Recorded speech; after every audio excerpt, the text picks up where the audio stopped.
Yo, what's up guys? My name is DK. Welcome to another video for the Division 2.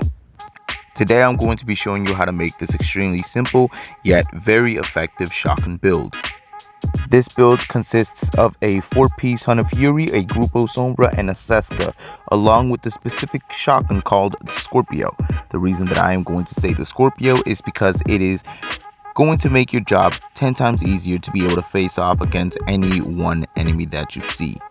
I personally like to use this build inside the raids and the summit. It makes my job 10 times easier to be able to kill any ad that is rushing me, and even at that, control them inside their spawns.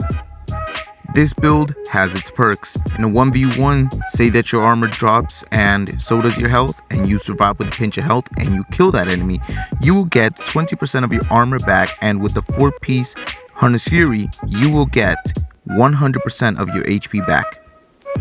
Any enemies around the enemy that you kill will get confused, and then you can go ahead and pick off another free kill and just continue the chain over and over and over again, being able to sustain yourself and being able to control the ads by not allowing them to shoot at you. The specialization that I like to use the most for this build is going to be the firewall spec. The reason that I like to use it is because of the shield that comes included with this specialization. If one enemy is in front of me, I will get 11% weapon damage increase, and the more enemies that are there, the more my weapon damage will be increased. So say that I have 3 enemies in front of me, I will now have my weapon damage increased by 33%, and again, that's because I use the shield and I have the mods on the shield to increase my damage per enemy that is standing in front of my shield. With all of that stuff being said, I would like to go ahead and show you guys the numbers.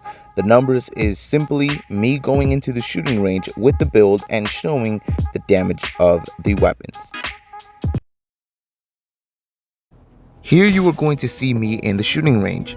There is nothing to increase my weapon damage or anything like that, so this is going to be the build's capabilities by itself. Remember, numbers will fluctuate depending on the certain situations. That will depend on other people's build, if they are worth for other people's build as well, meaning if they're running a specific specialization or they are running a certain build that will increase other people's damage. All of these things will play a factor, but this is going to show the base damage of the build. Do keep in mind, numbers will change depending on the various circumstances. Now, I'm going to go ahead and show you guys the action shot. The action shot is going to be where you guys are going to be able to see this build in action. I will more than likely just be showing this build in the summit because this is what I have been playing for a long time now, just because I am currently working on other specific builds. So thank you for watching, and I hope you do enjoy the action shot.